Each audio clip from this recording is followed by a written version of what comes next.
Lost is over, but we had to go back one last time down the hatch here on RHAP. We know scripted TV, and now we all know Lost. That's what we are here to talk about over the last several weeks of Down the Hatch's arrival on the RHAP network in the We Know Scripted TV podcast feed. Myself, Josh Wigler, and my co-pilot, the great Mike Bloom, have been taking newcomers on a journey through Lost, explaining every single thing season by season in Spark Notes capacity along the way for first-time viewers.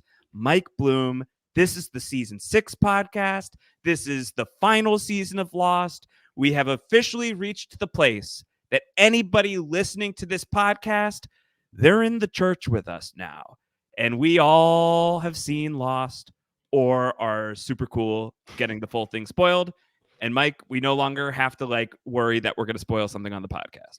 Yeah, listen, you mentioned Spark Notes. I would say Cliff Notes is more applicable considering the final resting place of one antagonist this season. Correct. So we throw some off the Cliff Notes. Is that what Jacob's Cave was? Just Cliff Notes? Yeah, exactly. I'm like, you need to watch the first 5 seasons of Lost. Here's everything you have to know. These are the names that are important. Yeah, pretty much. Along with 100 other names that make no sense. That's right. Well, here we are at the end of the line of Lost for newcomers today. Mike Bloom and I are going to be talking about Lost season 6 through the end of season 6 through the series finale.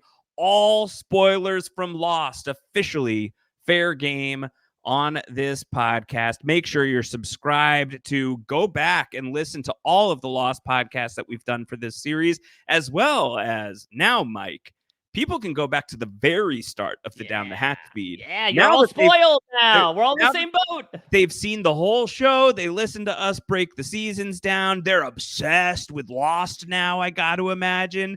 If that's you have no idea what kind of a treat you're in for if you go all the way back to the top of the feed, because Mike Bloom and I have recorded probably 400 hours of Lost coverage talking about every single episode of the show.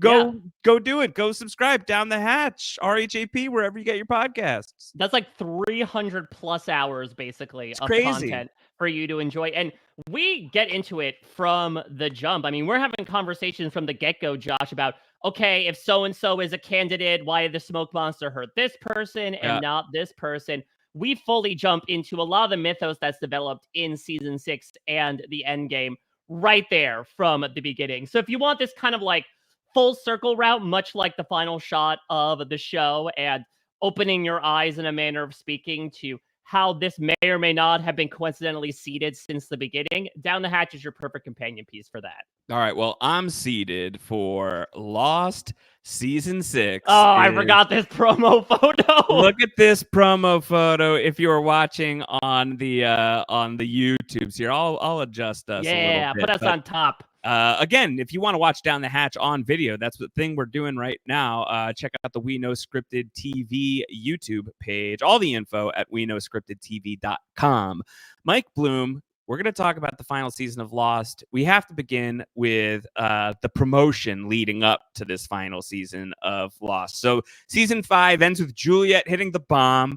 We don't know if she's going to be able to change history or not. It also ends with the strong implication that this man who is going around as John Locke is not John Locke, but is, in fact, as season 6 immediately makes clear, the smoke monster that we've been wondering about this entire time. Yeah, that it's not what is the smoke monster, it is who is the smoke monster. Yeah, I believe he will actually tell that to Ben in the premiere. Let's get the formalities out of the way right now, Josh, because while the season was airing, there were a lot of names for this character, this sort of hybridized version of the Man in Black, who mostly is in the body of John Locke until he is stuck in the body of John Locke until his death.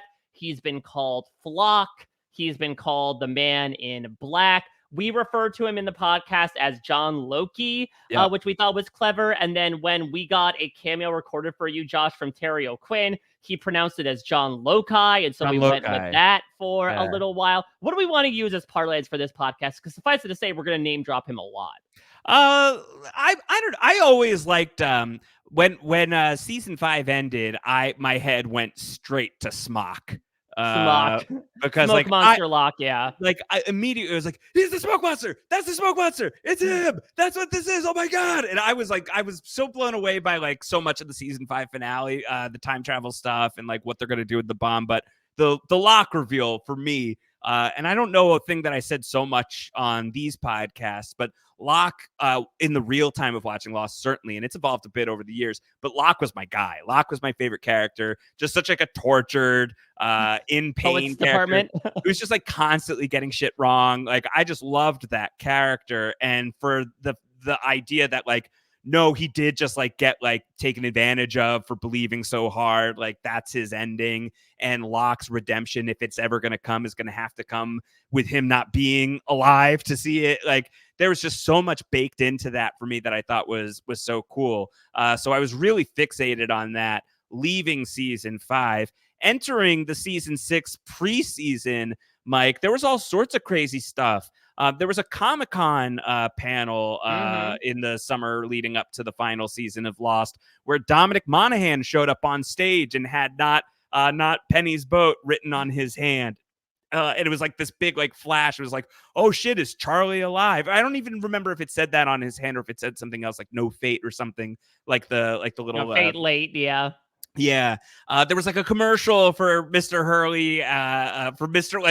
Hurley, for Mr. Clucks, for like please, Hurley. Mr. Hurley is my father. Yes, please. For Hurley's whole thing there. So like they were already alluding to the idea that there was going to be some sort of like alternate narrative that was going on. So there was these, like, look at this, Josh. We've crossed off so many sci-fi tropes, time travel, and now we're into truly the hot topic of the 2020s, the multiverse, or so we thought for most of the season. Lost was multiversing before multiversing was cool, or at least so we thought. They were playing around with the notion of a multiverse. So there were a couple of things to track going into the season. Was like the marketing is really like looking at Terry O'Quinn as this central figure, this big mystery box of a man going into the final season of the show. And then there's also obviously like what the hell happens on the other side of hitting the bomb. And as we'll see, like there's this flash sideways motif that runs throughout the final season that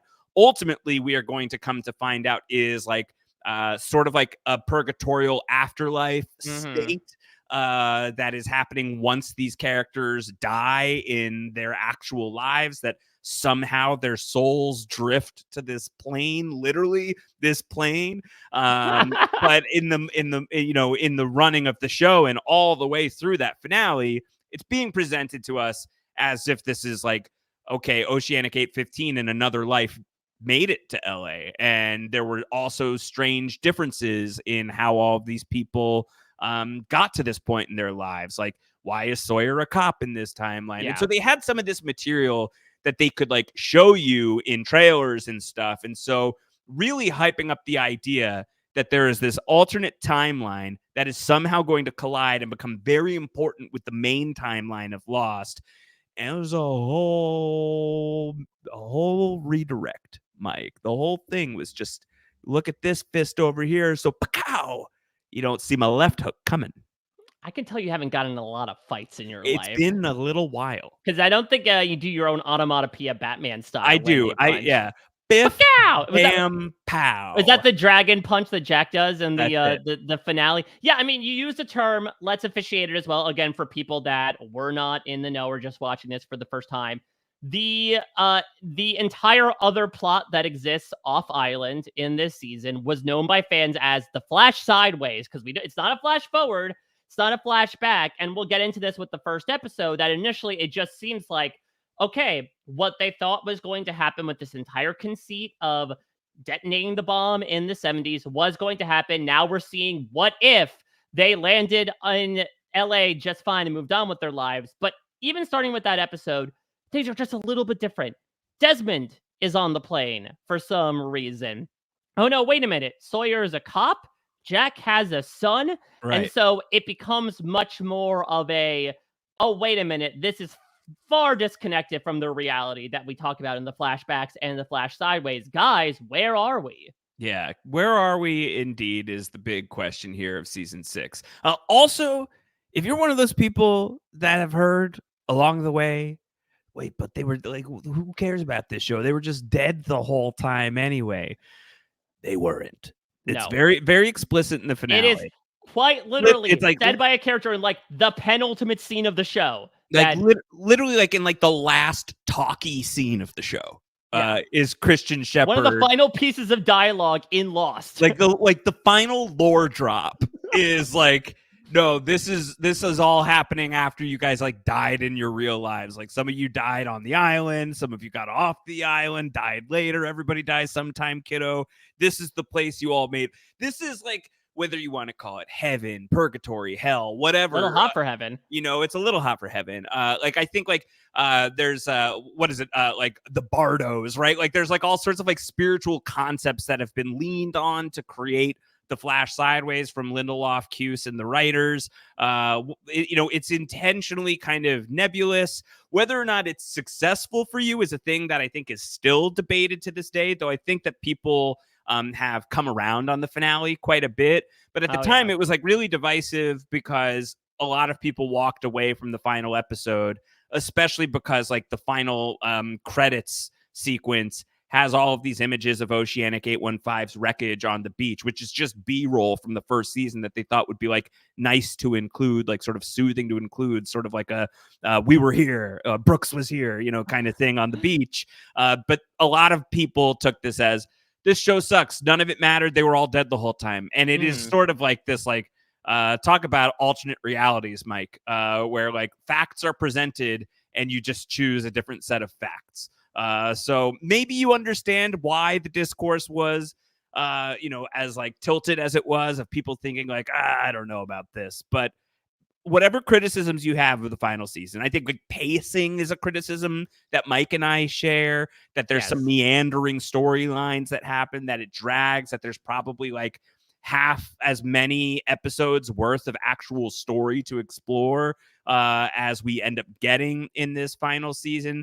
There are things like, for me and for Mike, I don't think I'm misrepresenting Mike, and for a bunch of people, I think this is our least favorite of the seasons. I was going to say, you know, obviously, with the exception of season 2, we haven't been really trying to show our hands as much as like, oh, you all just watched the best season or the worst season of Lost.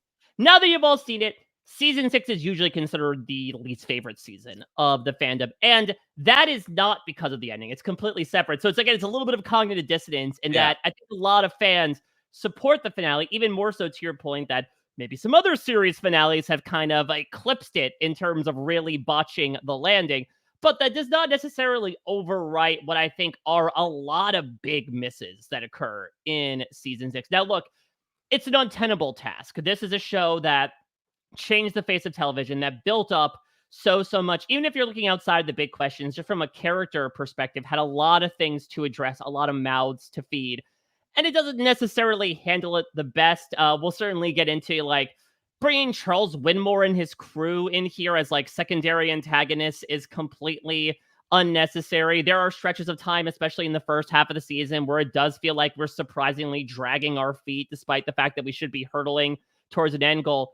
That being said, it also does contain some incredible episodes of television. And also, maybe the most polarizing episode of Lost and of TV in quite some time as well. Yeah, we'll go across the sea to talk about that one. And there is a world where I would suggest we should talk about that right away. But let's go in the order that the show presents to us, Mike. The Netflix order. The Netflix order. Let's talk about LA SpaceX parts 1 and 2. We go straight into the flash to white at the end of season 5 into a cloud that we're zooming out of, only to see Jack Shepherd here on Oceanic 815. No crash. We just keep sailing. Yes, but we do get a lovingly perfected 3D underwater shot of the island. Just to remind you, like, from the creators of Janky Sub comes janky panning shot across a sunken island. Yeah, the janky substitute. Oh my God, now you know that reference. So, I mean, I don't know. Oh gosh, I don't want to talk about Janky World. R.I.P. He was dead the whole time. the Janky Sideways. So I really, like, I'm a little bit at a loss of like how we want to do this. Like, there's a world where like it's actually more helpful to maybe like talk the sideways For maybe like the first chunk, because the sideways does a lot of stuff, especially in retrospect, of just setting up like these are what the characters are doing in the afterlife, and then only really about halfway through the season until happily ever after do we really start to get, okay, there's a purpose in mind now. We're going to start to bring characters together. So we might do right now like a bit of a plate setting as to where some of our big characters are in the Flash sideways. And then maybe we can put a pause on that and wait until happily ever after to address it again. I think also it might be useful to like try and understand why these characters are going through what it is they're going through in the Flash sideways, knowing what it is, knowing that it's like sort of like these people are having to like confront like the demons that still haunted them while they were alive, right? Like that seems to be ultimately what this is about. Yeah, that's basically what it is. Again, it's not hell necessarily, but as will be like talked one about, last test. It's like pass this one final test, confront this one final hang up, like this like central core hang up. And once you like wake up to what was actually important all along and learn how to forgive yourself and let it go, then you can move on. Yeah, and listen, for some of our characters, they may not want to move on. That's also what we should mention, and this sometimes happens in final seasons, and Lost is no different. It's a very Smash Brothers Ultimate, everybody is here type of season. Or you mentioned Dominic Monaghan showing up at Comic-Con. He's going to show up here in the premiere, as well as a couple of other opportunities in Season 6. We get everybody back. Emily DeRavin is back in a major capacity as Claire. The sole exception, AAA sitting this one out. Right. But even Michelle Rodriguez and Cynthia Watros came back, which also I think, even in the moment, helped refute some of those DUI rumors that were spread in season 2. Yeah, I don't know how much we were still talking about it, but I think like seeing Ana Lucia in season 5 and then seeing her again here were those moments of like it's got to be overblown. They're on good terms. They're on good terms. Everyone relax. Okay, so I guess let's talk through like the alternate 815 stuff at least. So like the plane ride ends up being pretty eventful. Jack is gonna like survive, the plane doesn't explode. Jack has time to use the potty. He goes. He's got like a nick on his throat, like on his neck. He's later gonna have like the abdominal scar, which I guess is like in hindsight the point of having the appendicitis from season 4. Right, but that's what we talked about, right? That it actually saved Jack's life, because when Smock stabs Jack in that area, if he had had an appendix, he would have died. But because it didn't, like it entered empty tissue, and so he was fine enough to then kill or help kill Locke in the end. Yeah, so I think for me at least, like some of these things felt like the realities are bleeding together. Like there was like throughout the season, one of the big tensions, like the audience tension, was like, why? What does this matter? What's going to happen? Like, are we going to like actually like, is this going to pay off in some capacity? And like one of the thoughts was like sort of like Avengers Endgame style. Are the alternate universe people going to like come in via like teleportation circles and come and like stop the smoke? On your left, brother. But I think like the abdominal thing, like on his side when he like calls his mom later, like, did I get my appendix out when I was a kid? Like, because I don't remember that, was sort of like, oh, the realities are bleeding together, as opposed to like his like dying, like sort of like coming to consciousness recollection of, oh yeah, right before I died, I got stabbed horribly in the side, and it's starting to bleed now. So anyway, Jack is seeing like injuries. Charlie's here. He's gonna get arrested for the heroin use. I was just saying, talk about a near-death experience. Like Charlie ODs and Jack saves his life, and Charlie gets arrested as a byproduct of that. Saeed is here kicking down doors. Desmond's on the flight. Desmond's clearly going to be like a really important person to like getting this whole like, I don't want to be here anymore party started. Eventually, like half a season down the line. I think like the LAX flashback or flash sideways that matters most to me, that has the most impact, is Christian Shepherd's body is missing, which like is a clear like symbology for like Jack's complete inability to have like forgiven himself for his bad relationship with his father.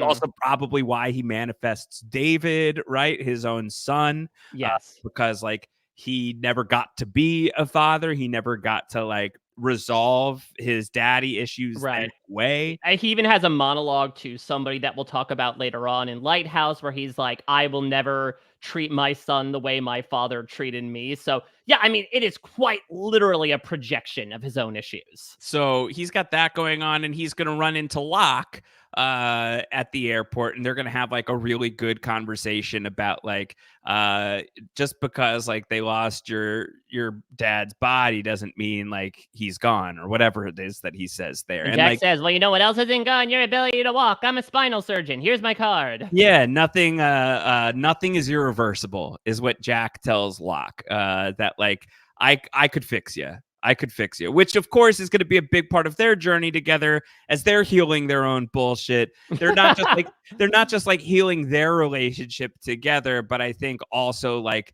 it is like this idea of like miracles can happen if you like work together If to make you them happen. believe. We've all seen The Prince of Egypt. We know. Whitney Houston and Mariah Carey told it to us 30 years ago. It's very hokey, and it's also like very ephemeral and all subject to extreme subjective interpretation. So like actually trying to like pick apart and analyze the Flash Sideways stuff is a little neither here nor there. It's more vibes than it is substantive. It's much more plot. vibes than anything else. What's more plot substance is what's happening on the island, which is the bomb went off, but instead of creating a split reality, it somehow vaulted all of these people back into their normal timeline. They're in 2007 now.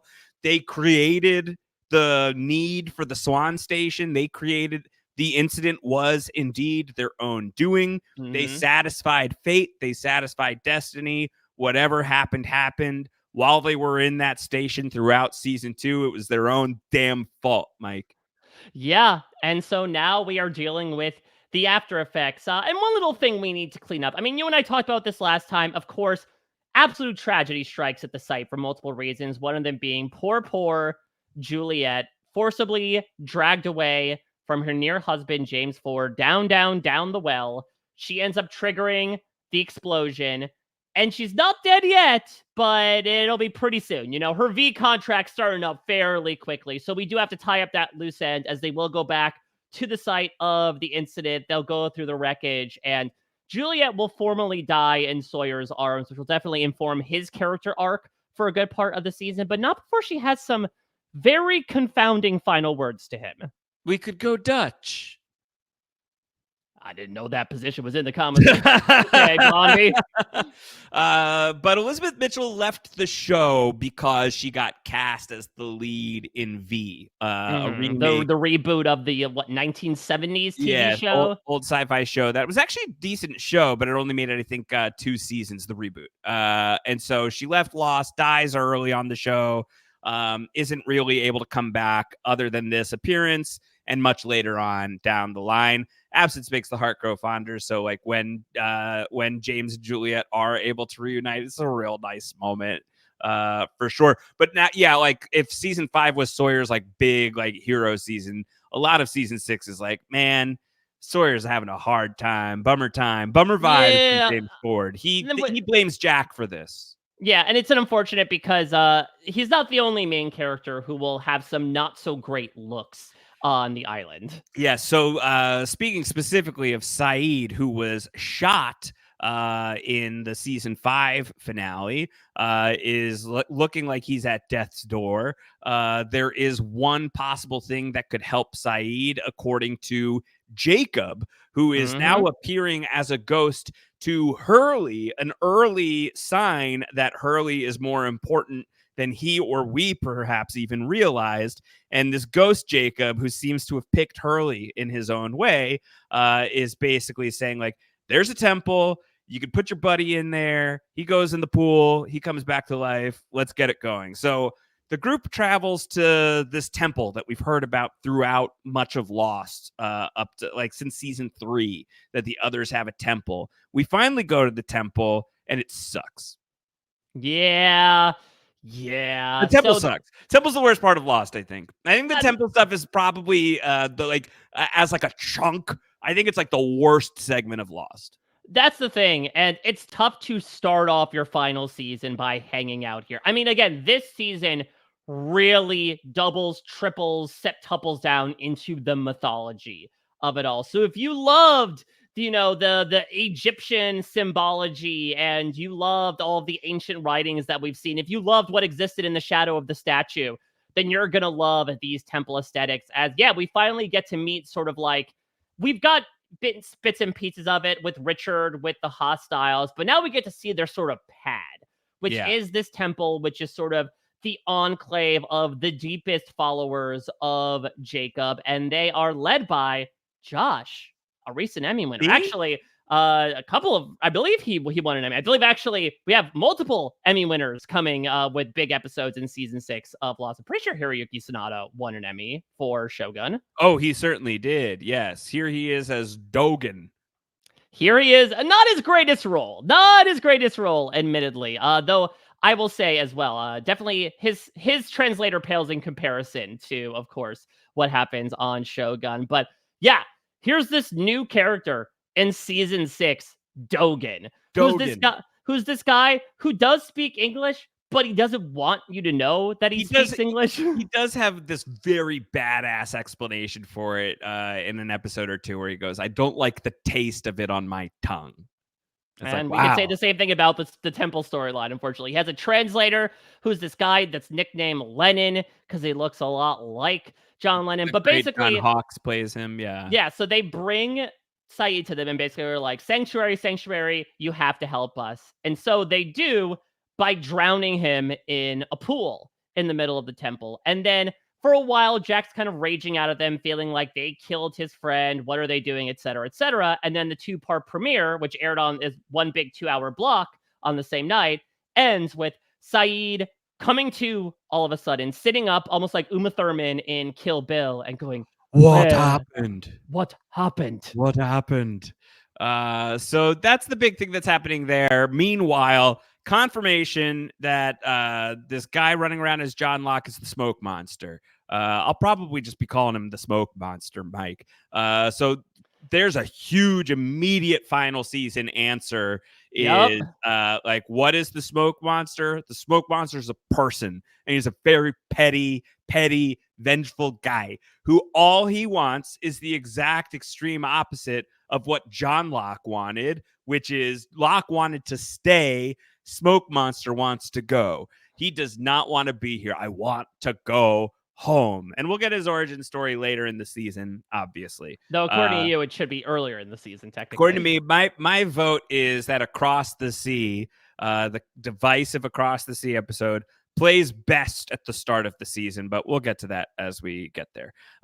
Okay, so what Kate does is an episode of the final season. Oh, and we should also say, so we see actually Smoke Monster turn into the Smoke Monster and kill off a bunch of, we used to call them AOJs, Agents of Jacob. That includes Ilana's right-hand man, Bram. He's going to die when the Smoke Monster starts ravaging people, but not for the last time. And so now we have this group that is also making their way back to the mainland alongside the Smoke Monster. Yeah. So Smoke Monster's here. Smoke Monster's gonna grab Richard Albert. Very disappointed in all of you is what he says to these people. The final season is going to try and do this thing where they're like, what if Smokey has a point? Maybe Smoke Monster isn't so bad, as if we haven't seen him as a smoke monster, like ravage Mr. Echo and do all sorts of destructive shit. A lot of both sidesism in Lost season 6. A little bit. And like, just like not the most convincing storytelling that the smoke monster might have a point. But there is sort of this attempt at creating the smoke monster has a point. So he's going to like try and do some stuff there. Most of what Kate does this episode is Sawyer breaks away from the temple. Kate goes to track him because she still clearly like holds some kind of a torch for Sawyer.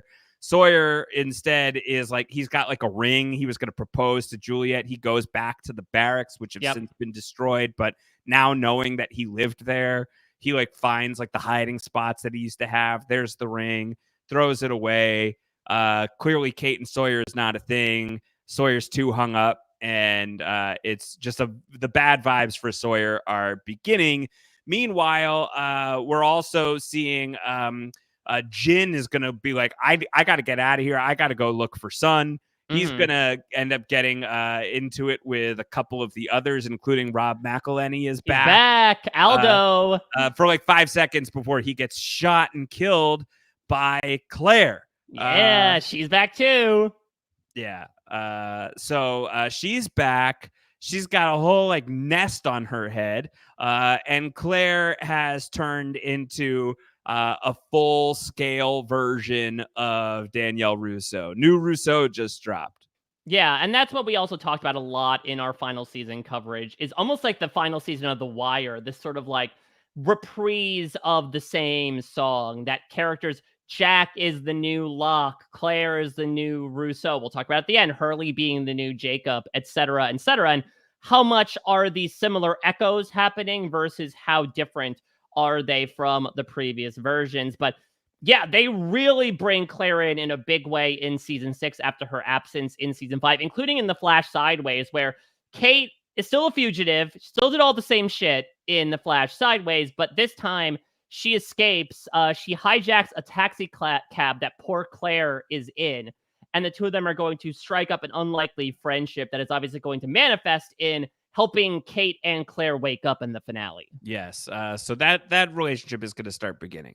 The Substitute, Mike. This is I actually really like The Substitute quite a bit. Yeah, I think this and Lighthouse are like a nice little sneak 1-2 punch. Again, amidst a pretty slummy streak of episodes in the beginning here. So The Substitute is like this dual story. One is in the Flash Sideways. That's John Locke. That's my guy. And like the show is so harsh about how like it will cut from the Flash Sideways John Locke, sometimes from like the Smoke Monster into Flash Sideways Locke, then sometimes from like Flash Sideways Locke to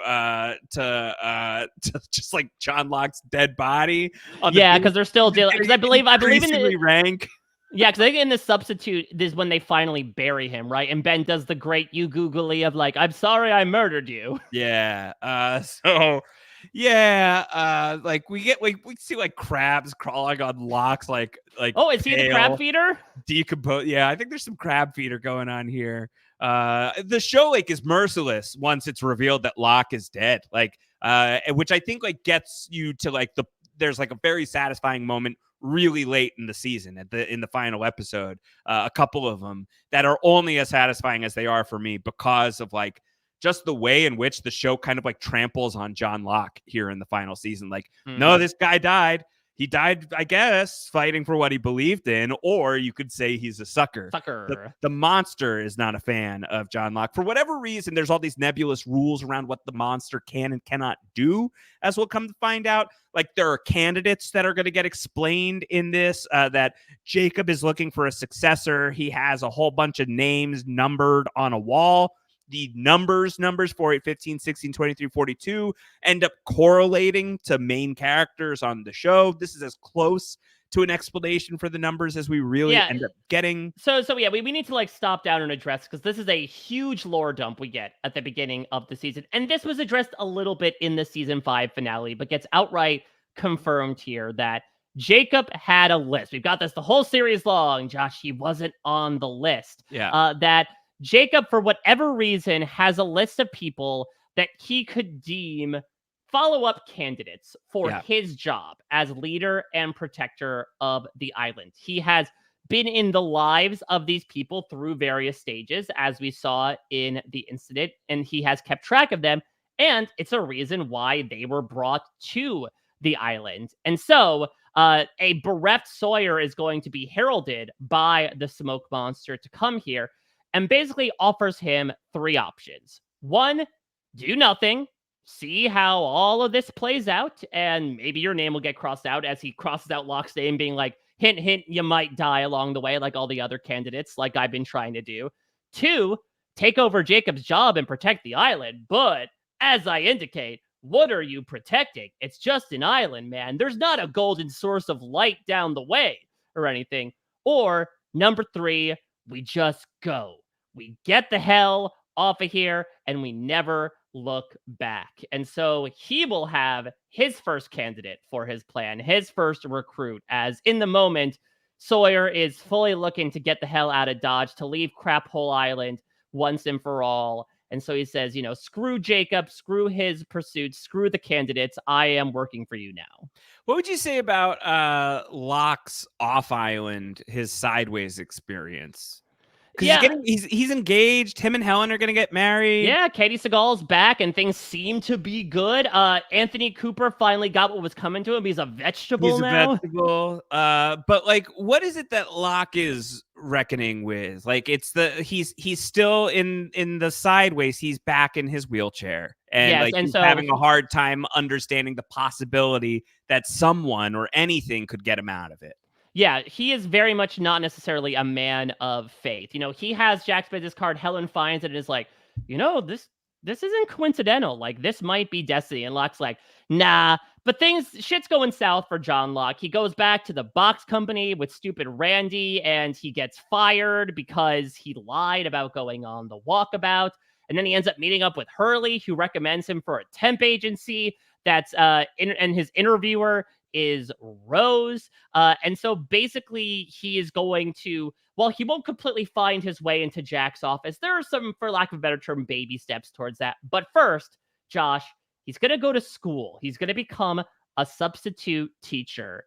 And would you know it, one of the first faces that greets him as he enters the educational facility is one Benjamin Linus. Yeah, Benjamin Linus is also a substitute teacher, or he's an actual teacher. Yeah, he teaches history. And his whole thing is like, all he wants to do is scheme and conspire to become the principal of the school. We'll have to talk about that. Just like the ways in which like everybody's angst and agita is like spilling out, and these like, this is why the sideways is actually kind of great, because it's just like these like literalizations of all of like the metaphoric angst that these characters have been feeling, and the ways in which they pour out are just so weird. Like, and the ones that don't get even focused on, like, I'm thinking, why does so Kimi dies, and Kimi decides in the sideways, like, I'm a mobster.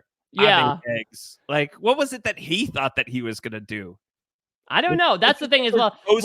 His post-military plan? Well, that's, I think, the logic that we came up with, right? Was that when Christian said, this is the place you build together, it was not a hugely royal you, that it's like the people who moved on in the church, this was the reality. Everyone else is part of the simulation. We talked about, like, is David real? How do we feel about David not being real? I think our internal logic was that everyone outside of the people in the church were manifestations. So Kimi did not choose this life. Yeah, he did not choose this life. This life chose Kimi.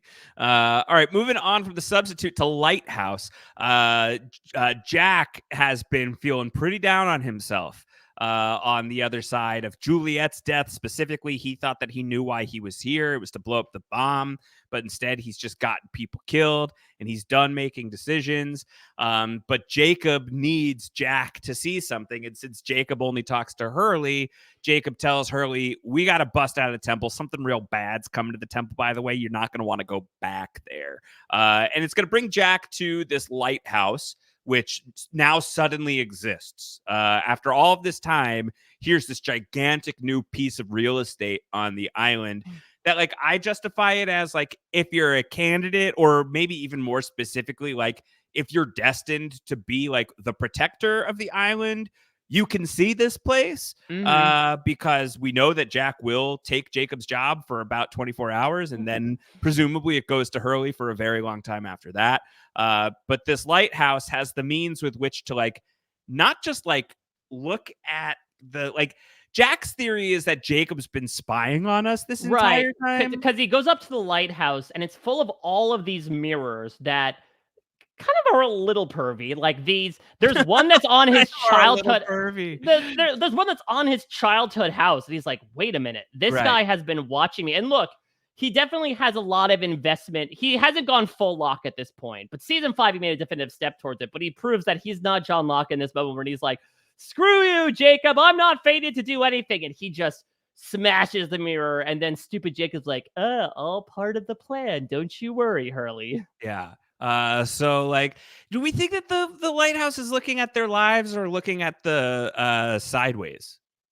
I think that considering Jacob being able to stop off at various points in these people's lives, I have to imagine he's like Santa Claus. Like he's got some pretty good tabs on them from a Yeah. very early age. Yeah. So do you think that like when Hurley is in charge, does Hurley one of my favorite Lost things to do now is to speculate Lost 2. Of course. And Lost 2 is the world in which Hurley reinvents the island. Does Hurley check in on people this way? He's like, oh, look over there. That's Kate and Sawyer. Oh, God, they're actually doing it. I shouldn't be like No, that's the thing. Yeah, he would be like, no, this thing was way creepy, man. This is a sign of the old times. I'm here to shut this down. Well, also, I don't know if he can rebuild it. I'm not sure how much glass he'll have to have shipped in from Guam to rebuild the lighthouse. Yeah. Okay, so on top of all of this, in the sideways, Jack's a dad, but he's like got like Yeah. a strange relationship with whoever his ex-wife is. He wink. It's Juliet. And Jack's son doesn't like him. Dylan O'Brien, soon to be showcasing his face as Dan Aykroyd in Saturday Night. Is that right? Is that who he's playing in Saturday Yeah. Night? Oh wow. Yeah. Good for Dylan O'Brien. Yeah, I was on a plane to Fiji and I randomly watched the Curb episodes when he played himself, and all I could think about was Jack's son. And I randomly ran into him. Yeah, Where I exactly. thought you were gonna go. That would make me nervous. That would be like, we're not going to Fiji, are we? Like I would get. I would get a Imagine little that it's concerned. Lost the Next Generation, where it's like it's it's Clementine, it's Yeah. Aaron, it's all those kids who played those people on the plane with me. It's a big part of my Lost 2 narrative. So Jack is like gonna like make good with his son, and they're gonna be like all set for the rest of it. And so like there's like a world in which like, man, shouldn't that have been enough? Shouldn't that have been enough? Like Jack resolving his daddy issues by being a good dad. But it's not. Jack is more stubborn than that. Jack has a lot of different things that he has to let go We of. knew he doesn't know how to let things go He from a doesn't. very early time. Okay, let's go to Sundown. Yes, because we are donezo with the temple Yeah, after this. Sundown, and like this has been lingering in the background. Is that as we mentioned, Saeed's brought back to life. It seems like whatever it is in the pool brought him back, but also he's corrupted. He's infected. Dogan tries to like trick Jack into giving him a poison pill. He wants to kill him. And so, also on the other side of this, again, Claire's back, and she is hanging out with her friend. Her friend. The Yeah, Smoke Monster. Remember, we saw this a bit in season 4, right? That like Christian was there, and we know now that like the rules of the Smoke Monster, it's a little fluid, but or gaseous, if you will, that he is able to embody dead people, but only people that are dead on the island, whose bodies are on the island. So when we saw Christian Shepherd appear in Jacob's cabin in seasons 3 and 4, it's very much assumed that that was the Smoke Monster. And so now he's going to join up with Claire, with Kate, and they are basically now going to charge in and ransack the temple. Dogan is going to give Saeed a knife and a mission. You need to go out there. You're going to meet up with this man in black, and you are going to have to kill him. right. And whatever you do, don't listen to what he has to say. Don't let him talk to you. He might whisper sweet nothings in your ears, but don't believe him. And Saeed absolutely 100% believes him after he plunges the knife into Smoke Monster's chest. He goes, "Now, why'd you do that? Why'd you do that?" And so the Smoke Monster is going to be like, "Oh, but like I brought you back to life." And like, we don't really know if that's true or not. Saeed's whole storyline in the final season is unfortunate and widely disliked. It sucks. Because like I think like there's a lot of questions about like, why did they need to bring him back? And also like one of the most devastating things this show does is dead, which means John Locke is dead, like for sure dead. Like, so why is Saeed coming back to life? And why would Saeed come back to life if like his whole point is to then just be like zombified toady to the Smoke Monster, and then like in like one final act of heroism, like let himself die so that his friends can live? Like, was that except for 2 of them? Was that projected? Like, was that like something they like? So like, it just doesn't really make sense. It feels like it like flies in the face of the idea of like dead is dead. If it had a better payoff, I think people wouldn't care. But it doesn't have a payoff that's at least happy. And like is Zombie Saeed worth enduring just to have Saeed in the final season, or is it more just like, wow, this is pretty negative, and what have they done to my fave? Yeah, it's a really, really rough look. And again, this is some of the issue I think as well, that I think the final season does surprisingly serve some characters. This is a really great Hurley season, but kind of comes at the expense of others. They really wanted to, I think, bring Saeed in as a big part of the narrative for season 6. But I think especially after this like really captivating dark turn that he takes in season 5, where he says, "You're right, I am a killer," and he attempts to kill a kid, then, you know, it's an interesting endpoint for the character that kind of feels like a drawn out epilogue now, where he's just like emo Darth Saeed, Yeah. not even really the character that we fell in love with. He's just going to be kind of a lackey, a locky, if you will, until the candidate ends up happening. So it's a pretty weak ending for Saeed. And while I think you and I have both come around for his ending in The Flash sideways, certainly in the moment it was controversial. It was tough. It was tough. So the good news is he kills the temple. He lets the smoke monster into the temple. Smoke monster lets like tell Side, go back, give him a message. The message is anyone who wants to can leave and not die, but if you're still there after sundown, you're dead. And so the smoke monster comes in, ravages the place. Saeed kills Dogan. Saeed kills Lennon. Claire is definitely wanting to kill Kate. She's there. She's a prisoner because she believes that she kidnapped Aaron. She finds out that Kate has been with Aaron all of this time, and rather than be grateful that her son has been off island and okay, she's like a psychopath now, and so with a squirrel baby. Yeah, she's like, okay, yeah, I have a squirrel baby, and you're telling me that my real baby is alive, but is now your baby? This is an issue for me.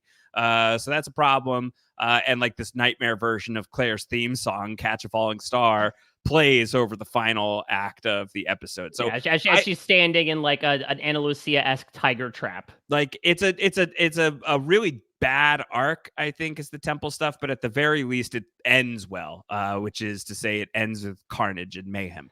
Yeah, and so now we have once again a bit of a divided party led by Jack and led by Locke, because now we're going to have over the next few episodes, Jack and Hurley are going to, and Dr. Linus, they're going to meet up with Richard Alpert, who just wants to die. He's going to go to the Black Rock, which obviously have a lot of meaning in the next episode that we'll talk about, and asked to detonate some dynamite so he can finally die, but they're going to meet up with the remaining Ajira crew, and then meanwhile, it's going to be Smoke Monster, Kate, Claire, Jin, Sawyer, and Saeed off together to try to accomplish the Smoke Monster's big mission. Right. So the first of those two parties, Jack and Hurley aren't quite there yet. But in Dr. Linus, it's Ben, Alana, a bunch of these Frank, a bunch of these other people, and this is where it comes out that Ben killed Jacob, because there's like some Jacob ash that Miles comes across, and Miles is like, oops. Oh yeah, Miles found his way into that group despite the fact that he was in the 70s. Miles is with these people, and Miles is like, oh no, yeah, you killed that guy. And so Alana's like, sweet. So he was like my father figure, so I'm gonna execute you and you're gonna bury your own grave. And like a really sweet moment where like Ben, like he's being tempted by the smoke monster. Yeah. But eventually it's like Alana who like quasi forgives Ben. Right, because Ben has this whole monologue basically being like, I've done everything in my life to please this man who disregarded me, and him truly feeling penance for what he did, though not truly, as we'll talk about, with him deciding to not go into the church. And so Ilana will welcome him into the group. And then, yeah, a pretty wild on paper Flash sideways storyline where like Ben, showing some shades of his old self, like is tempted to Machiavellian blackmail his way into becoming the assistant principal, replacing perpetual douchebag William Finchner, and decides not to help Alex. Yeah, William Atherton. It would be great. I don't know why I said it would be great if Fichtner was on here. But yeah, Walter Peck. This man has no dick. He is here as the principal, and Ben just wants his job. So there's like some political scheming. Weird episode. episode. It's the one with the turkey meal with the cranberry sauce that you like. Yeah, that's Ben talking to like Roger Linus is also an asshole, but he hasn't gone full Cooper, but he's like definitely a little worse for wear. He's hooked up to an oxygen tank, but also like despite the island being sunk, it seems Roger Linus did join up with the Dharma Initiative at some point, but now he's been settled into a state where Ben is making him the turkey dinner with the cranberry sauce that you like. Right. So that's Dr. Linus. Recon. What a picture here on the video version. It looks like Sawyer smelled a fart. Yeah, exactly. Like, who lit up one? I know you're a smoke monster, but this is ridiculous. Yeah, I didn't know you were a fart monster. So he's like holding his nose in this picture. This is hilarious. Anyway, Recon. The only thing about Recon that's cool is in the flash sideways, Sawyer and Miles are cops. They're cops together.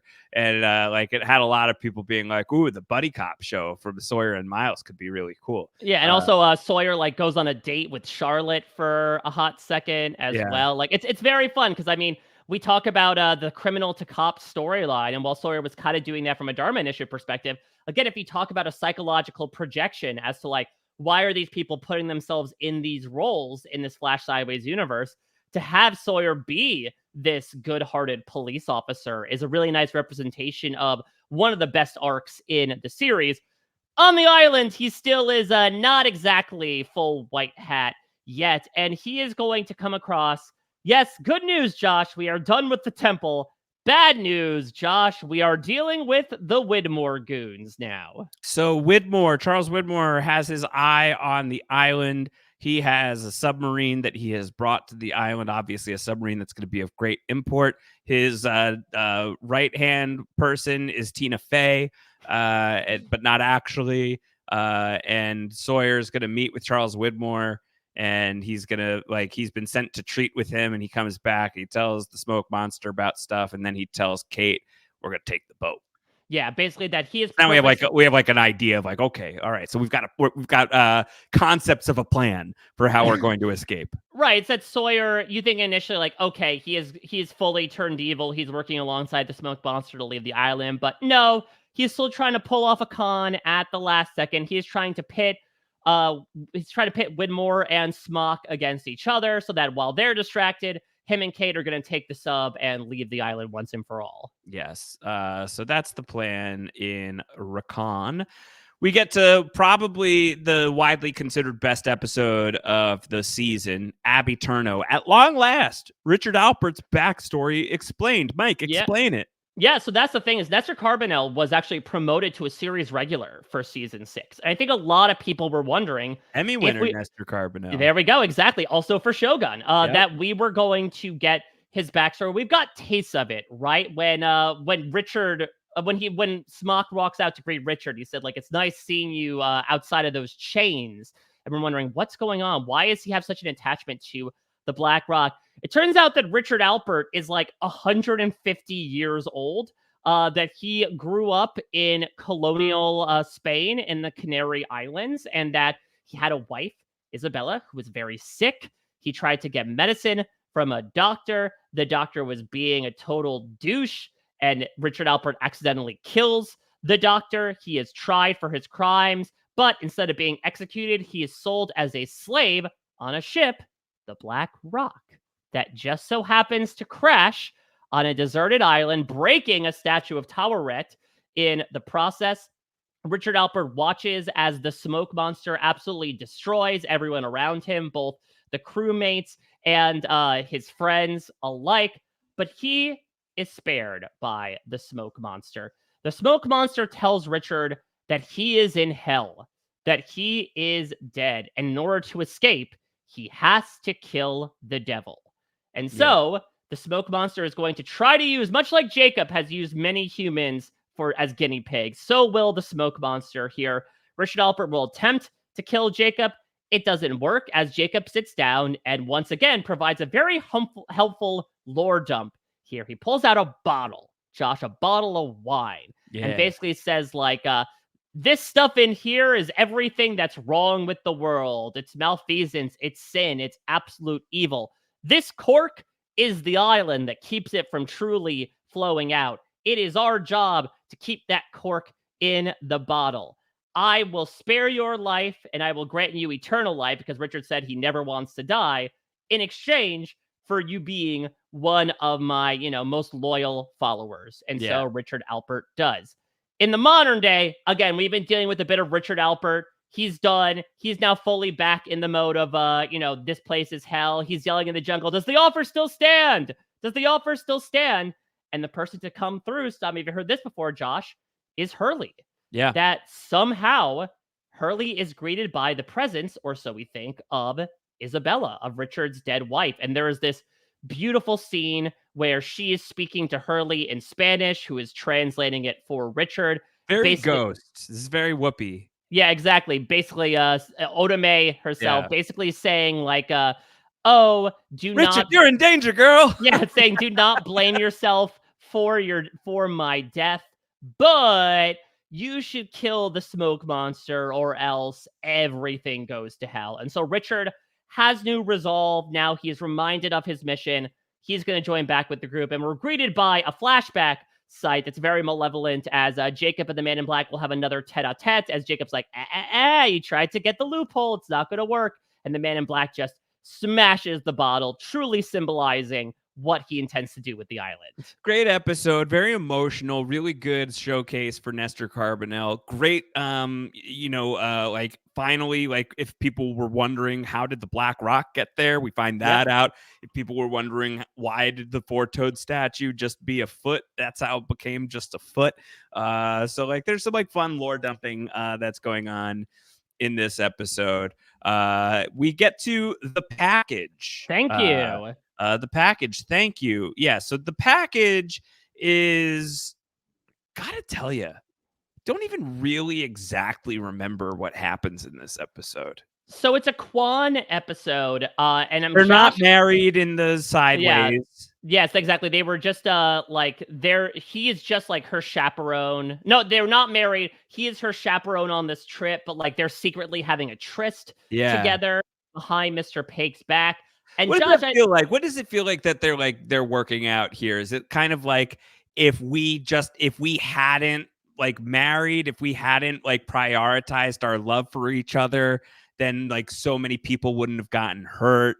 Ji Yeon wouldn't have had to be born, and or is it the thing of like we always find our way back to each other at the end of the day? But Josh, I think it's actually very convenient that you say you don't remember much of this episode, because this contains what some would say is the worst B plot in Lost history. On the island, the Man in Black chases Sun in the jungle. She bumps her head on a rock, and for a good portion of time, she does not remember how to speak English. Yeah. So she loses her ability to speak English, but she can write it and understand it. And then Jin gets captured by Widmore goons. And like Zoe, who's the Tina Fey character, is going to show him a picture of his daughter, basically trying to recruit him to their side. And then also you're wondering, like, what is the package? And we find out who it is. And Desmond Hume thought he escaped the island after 3 long years. He had a baby with Penny. He helped the Oceanic Six get back, but otherwise he is staying off the island. But the island eventually calls for all of us, and it turns out that Widmore abducted Desmond, and we'll find out his purpose in just a little bit. All right, so Desmond is the star of Happily Ever After, which is largely a Flash Sideways episode. I'll just add on the Flash Sideways front, I think we yada-yada'd past the point that Saeed kills mobster Kimi. He shoots him in the face. Yeah, and then he like goes into the freezer at this restaurant, and it turns out that Danny's there. He got embroiled with Mikhail and Kimi and all of these people. And Sun gets shot, not shocked. And so that's all in like major disarray. She's been shot at this point, right? Doesn't she get shot here? I believe she gets shot in the fray of like the Kimi death and the fire exchange. Yeah. So she's been shot. Anyway, that's all that's going on. Desmond, meanwhile, having been shot, not shocked by Benjamin Linus back in season 5, is now back on the island because Widmore has clearly like taken him from the hospital. The island's not done with you yet. And one of the things that Henry and Cusick as Desmond does that's so good but doesn't get talked about nearly enough is how he just like screams. He just goes, ah! because he's just so frustrated to be back here. But Chucky Whitmore is trying to be like, look, you're here for like a good reason. If I've been a mean guy to you, it's because like you've got some really big talent that you got to bring to bear, which is you can withstand crazy amounts of electromagnetism. We're going to blast you with a whole bunch of it and prove it. And you being able to withstand that stuff just might be the ticket that we need to get the smoke monster off the board. And so they blast him with all this electromagnetic energy. And what happens is he goes through this like sort of It's a Wonderful Life type vibe with Charlie in the Flash sideways, of Charlie being like, I almost died on the plane. And when I did, I saw her, the pregnant chick. I was in love. We loved each other, and I'll show you that I don't know why I'm Russell Hansing. And I'll show you. I don't even like the stupid little Flash sideways. And so Charlie is gonna like drive Desmond off a pier, kind of. The mechanics being good. Yeah, like there's this idea, at least with these two, that like near-death experiences are what might prompt. Basically, what we're going to get moving forward is like awakening everyone within the Flash sideways, and it's basically by bringing about canon events in a manner of speaking. Speaking Constants, right? Like things that occurred on the island that you remember very well, that are major parts of your storyline, to speak about it from a meta perspective. And so, for example, Desmond, who by the way is like, life is footloose and fancy free, like him and Whitmore are sharing a drink, everything's hunky dory. And then Charlie is going to drive Desmond off the pier, and he's going to put his hand on the car window, and of course that's going to provide a big flashback. Like, I remember. It's not until he goes and he meets Penny, who he's been set up with, right? Or is that what it is? Is he like set up with Penny? I can remember. Like, I think that, yes, they have not met before. I know that. Because there's also going to be the sequence where like he meets with Eloise Hawking, who's going to Faraday. Who's going to tell him like, you're not ready yet. He's going to meet with Daniel Faraday, who somehow thinks fedoras are cool in this afterlife and rocks it at all times, who's a musician instead of a scientist. No safari flaps. No safari flaps, but people are still texting about how bad his hat is. And so, yeah, it turns out that he does not know Penny in this instance. So she is Daniel's half-sister. Right. So he meets her, and when he meets her, like Desmond wakes up. And it's like kind of like it's clear this is like Desmond's unique relationship with electromagnetism means that when he wakes up on the other side of like being blasted by an amount of energy that should have by all rights killed him, instead what seems to happen is he has come back from this near-death experience with the knowledge that when we die, we go to a better place. So it's all gravy at this point. It's like whatever happens, because like we will unite with the people we love and move on. And that's what's going to happen. And in the sideways, he's aware of this now too. It's like, there's like sort of like this kind of like connected consciousness is sort of what it seems like.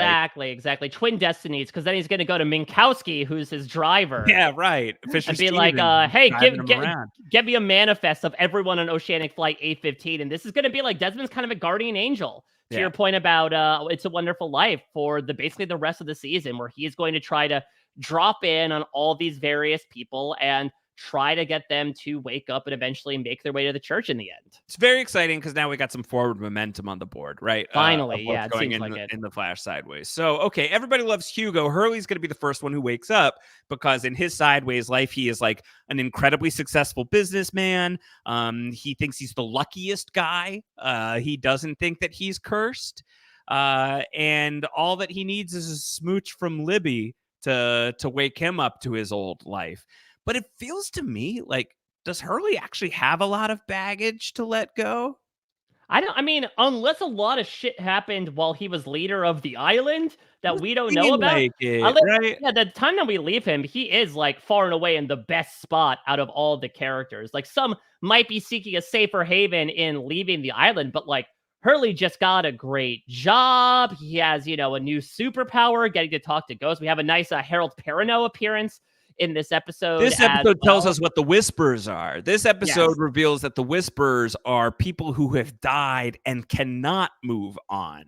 The implication there being, since we don't see Michael or Walt in the Flash sideways, Mike, they never never go there. They're not in the church. They don't move on with the rest of them.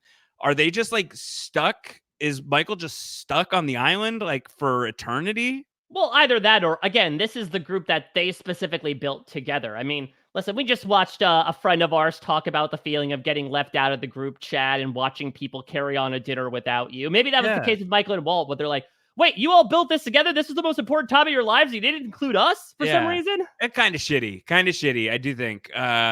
The others were always associated with the Whispers, and then we find out that the Whispers are like these like sort of like ghosts, and like there's a little bit of frustration around that, I think, until you can imagine. My headcanon has been like the others are in league with the Whispers, are like aware of the Whispers, maybe have some sort of like you scratch my back, I scratch yours kind of policy. Like if they're able to ease things for the Whispers at all, there's going to be an epilogue that maybe you all don't know about. At the end of Lost, it was a DVD feature called The New Man in Charge that shows just like a tiny bit of what life is like once Hurley is in charge and Ben is his number 2. They go and they recruit Walt and tell Walt, like, you can help your dad. Like, there's something you can do. So the implication is like Walt's gonna like Lost 2 is gonna be Hurley, Ben, and Walt figuring out how to run the island and how to like liberate the poltergeist of Michael Dawson. So like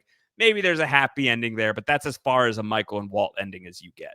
Yeah, and then on the island, And if Alana you kind feel of like gets you're not getting like a good enough ending for Michael, then go seek out MGM Plus's From, maybe that was his flash sideways. starring Harold Perrineau. Because is it not to spoil too much, is it not its own sort of purgatorial setting in a manner of speaking? There's definitely some purgatorial shit happening on From, baked into the premise where like you're stuck in like some sort of nightmare where like, is this a nightmare? Is this a place? Is this real? What's going on? It's horrifying.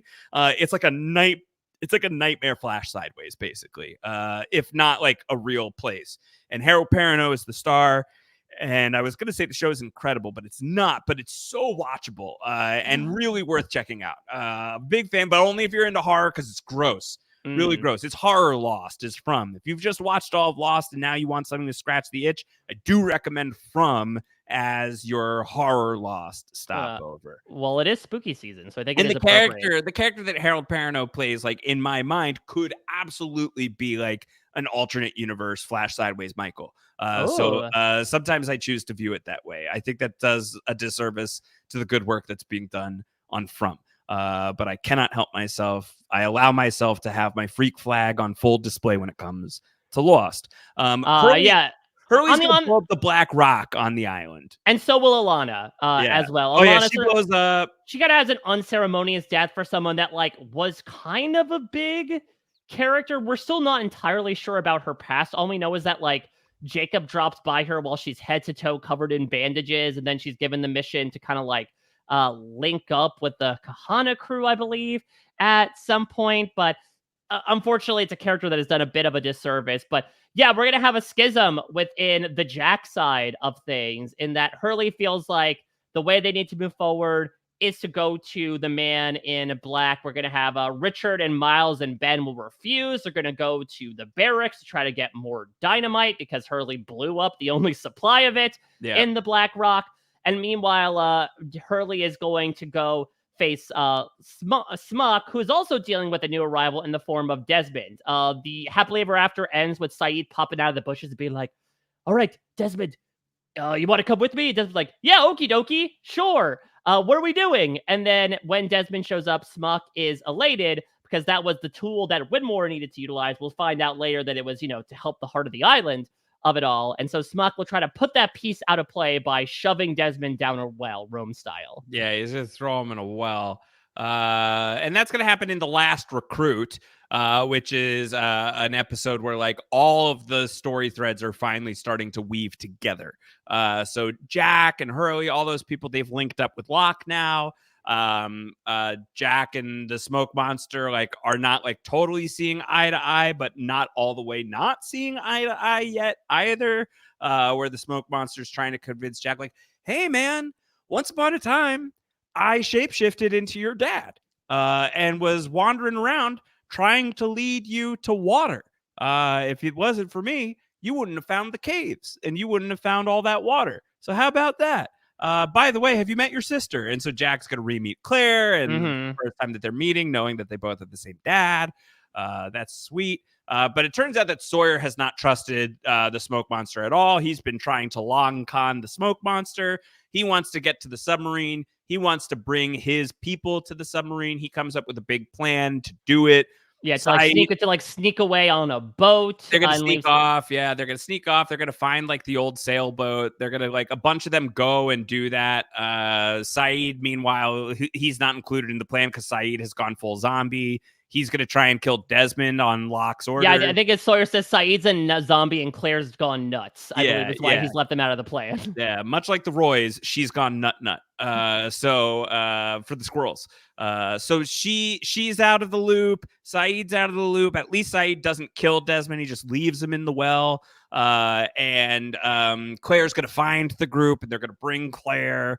And finally, we are going to have the reunion once again of the Quans. Jack is going to pull a Sawyer, dive into the boat, and say that he's going to stay behind with Smock. Sawyer's going to take a group over to Hydra Island, which is where the Widmore group was, and Jin and Sun back together after 3 years apart.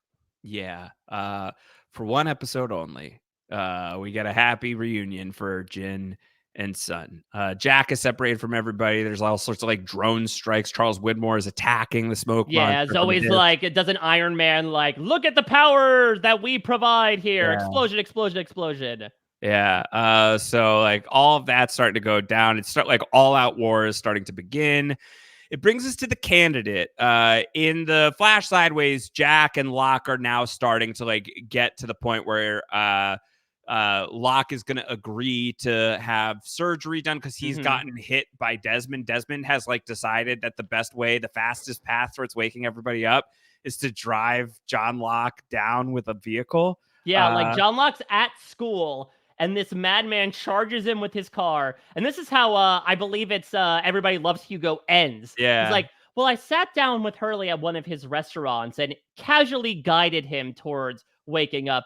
Locke, I'm just going to hit with my car. He has to learn the hard way. Yeah, so he hits him. And so now he's in the hospital, and like there's like some reluctance at first, but eventually, I don't know if it's this episode or a little later on, Locke's going to be like, yeah, you can do the surgery. We can try this. Why not? Leap of faith. Yeah, whatever. I think actually last episode is when the surgery happens, and then Locke wakes up in this episode. The surgery to fix his spine is the end. Is going to I should say the surgery to fix the grievous wounds from the car. Yeah, no, he doesn't opt in or out of that. That just happens.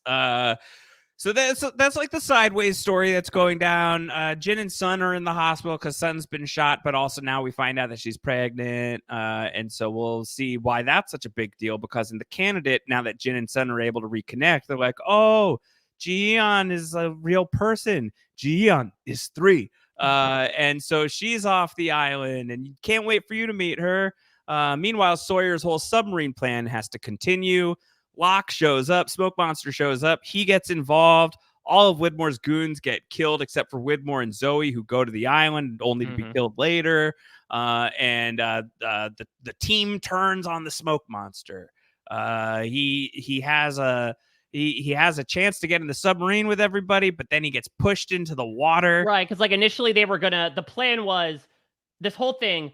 Oh, there's the Ajira plane on Hydra Island. Let's go there. We have Frank now. Frank's a bit of a pilot. He can, get us off the island. And then Widmore reveals basically like, oh, I've actually put bombs on the plane to blow you up. It was a trap the whole time. They're like, okay, shit, we can't go on the plane.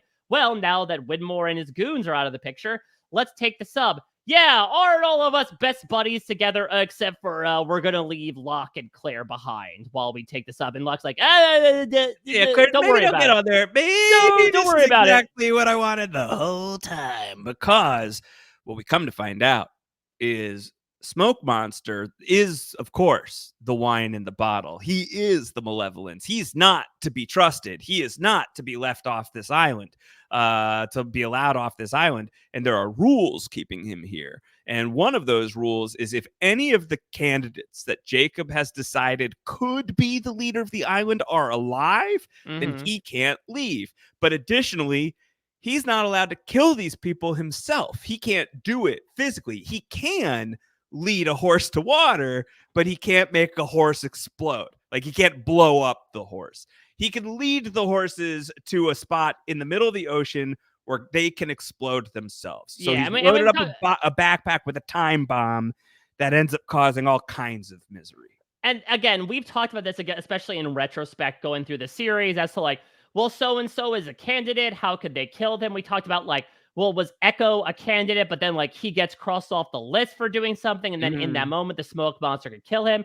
Could the smoke monster back in White Rabbit is appearing as Christian Shepherd so that Jack accidentally launches himself off a cliff and die? Does that count, or is it more secondhand murder? Right. To that point, Jack is even testing the faith, being like, don't worry, he can't kill us directly, so this bomb isn't going to explode. And then like the timer increasingly ticks off, and it shows that once again Jack is wrong, and it's going to lead for Sayid to have like a skosh of a redemption in this very down season. Jack's the one who's right. Saeed's the one.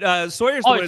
Sawyer's the one who's wrong. Oh, we're gonna cut the thing, and it's gonna speed it up. And so like he actually makes it go faster. And then Sayid, who's like woken up from zombie fog, tells Jack, okay, listen real quickly. Desmond's in a well. The smoke monster wants him dead, and that must mean he's somebody who can fuck up the smoke monster. Yeah, and that's the thing as well, is that maybe showing a bit of what this action ends up being. Smock orders Sayid to kill Desmond, but he ends up not doing so at the well. Right, he doesn't do it. He actually pulls him out of the well. Doesn't go through it. He doesn't kill Desmond. He tells Jack, Desmond's in a well. Go find him. Smoke monster wants him dead, which means that's bad for smoke monster. Jack says, why are you telling me this? And Sayid says, because it's going to be you, Jack. And then he takes the bomb, he runs down the submarine, and he blows up, and he's dead. There is no Sayid. Water is spilling in. It looks like Frank Lapidus is dead, but he's not, because he's super powerful also. The submarine starts filling up. Sawyer knocked unconscious. Kate has previously been shot. She needs help. Hurley has to help get Kate up above water. Sun gets pinned by detritus that cannot be all these freaking metalware is pitting down some of the most beloved characters. And so, yeah, Sun cannot go.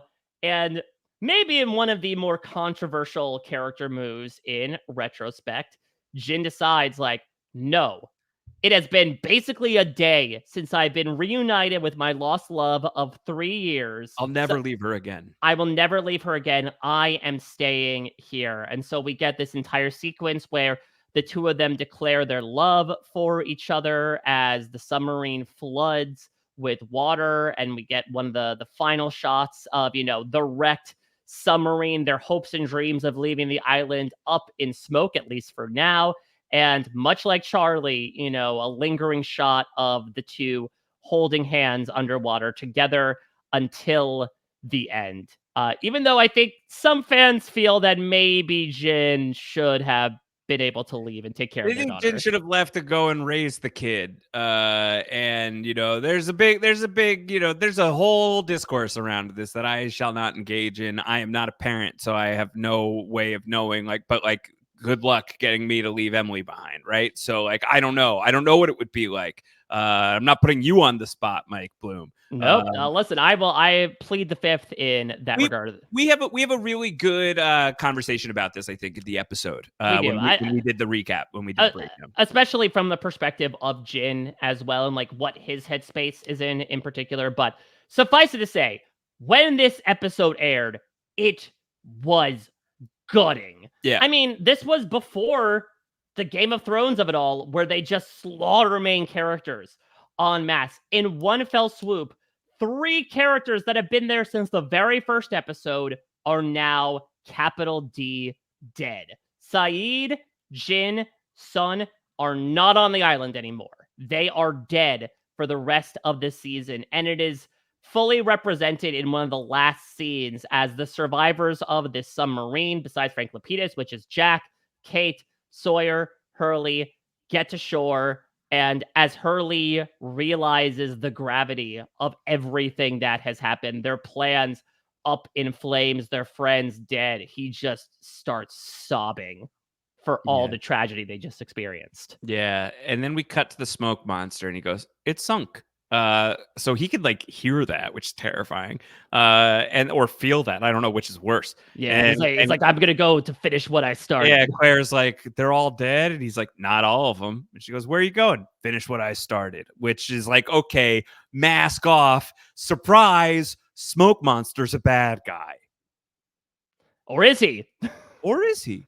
Because on the other side of this character plotting, conspiring, and successfully murdering 3 of our most beloved characters on the show, Lost decides to give us an episode of, but what if the Smoke Monster had a point? Welcome to Across the Sea, in which Allison Janney, CJ Craig, shows up here to be like the original Jacob, somehow is in charge of the island, kills a woman who is pregnant with twins who end up being Jacob and the nameless Smoke Monster. Nameless apparently because as she's dying, she doesn't know she has twins. She's like, I didn't come up with a name for the second one. Yeah, And though we like in-house to call him Special, because at one point Mother talks to the You're child in black and special. says, "You're special."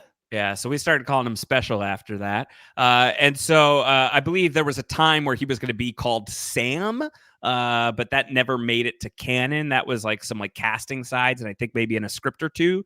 But he does not get named on the show ever. This is the man in Bosch.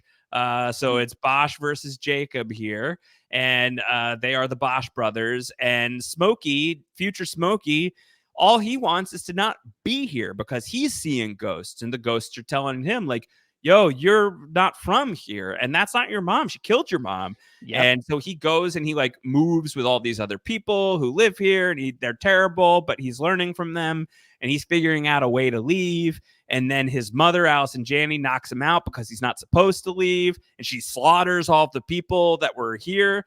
And then he, in a rage, goes and kills her. And then in a rage of his own, Jacob's going to kill his own brother by throwing him into this, up until now, completely obscured from the entire narrative of the show. There is a literal heart of the island with booming, blasting golden light that they are not allowed to go into. And Jacob throws his brother into it. And what comes out is a big billowing cloud of smoke, plus the body of his brother. So on one hand, he's killed his brother. On the other hand, he's turned his brother into the Smoke Monster. So like the exact mechanics of that never explained, but that's what happens. And it's this heart of the island that it's not just that we are stopping malevolence from spilling out of the wine bottle, Mike. It's that we're trying to keep, it's like we're trying, like, it's like this is like a fine aging wine. Like we're still aging the wine. People aren't ready for what's in this bottle. You're not going to be ready for this shit.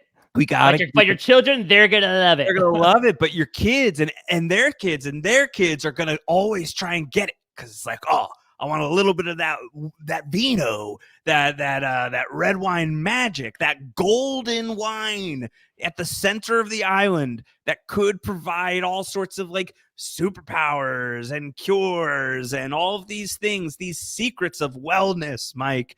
We can't let that out. So we defend it at all costs. That's what the golden light and therefore the island seems to be.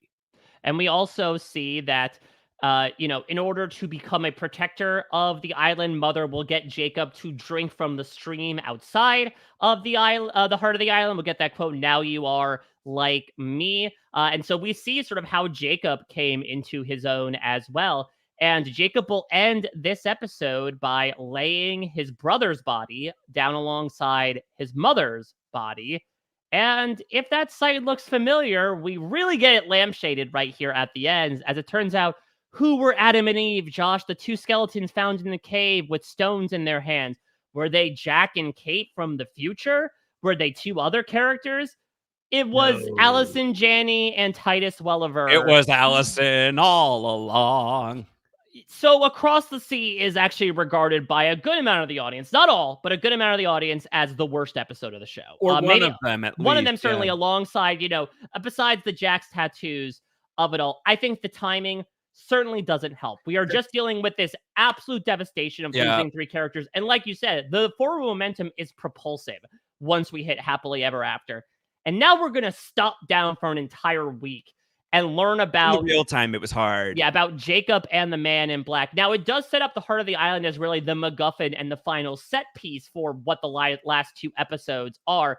But it really felt like a Terrence and Phillip, not without my anus, like complete side attraction to the road trip that we were on. Not to mention, like, Mother, the character, sucks. I think she ended up being like our LVP of season 6, despite the fact that she only appears in this one episode. She is just absolutely terrible. And maybe to your point about like humanizing the smoke monster, like drives her son to basically leave her and join up with humans and keeps her sons in the dark and murders people multiple times over. So yeah, it's a explainer for a lot of the mythos of the island, but I would not say it's done in the best quality whatsoever. Yeah, I think like in some ways a necessary evil because there's some stuff that we have to establish in order for the end game to make sense. But I think I would be hard pressed to imagine that there's anybody who disagrees on the creative team, at least, that like could have been polished more. Probably a couple things that could have been done differently. I'm an advocate for sticking this episode at the start of season 6 as your first thing that you watch, because it's on like the immediate aftermath of like, who even is this guy? Like, I feel like it's cool to like go and explore that a little bit. And if you are ever going to have a shot at believing that maybe the smoke monster wants anything other than to kill our heroes, I think you have this at the start, because this is a relatively sympathetic episode for him, where he comes out of the episode as the smoke monster, not of his own volition. He wanted to leave. That's all he wanted. So you'd be able to believe him at least to a degree. So I think on a first run, I've been asked this of like, would you pitch this to people for their first watch? I actually would. I think that you go and you put Across the Sea at the very beginning. Now you know there's a light at the heart of the island, so there's like something lingering in the background of like, oh, that's got to come back and pay off. And also like maybe this guy has a point. And also you then get to go straight from the candidate into the very next episode, What They Died For, the penultimate episode of Lost, which importantly is about grieving the people who died. Yep. Which, like, I don't need an episode that like humanizes the person who just killed Jin and Sun and Saeed. I just want that guy to lose now.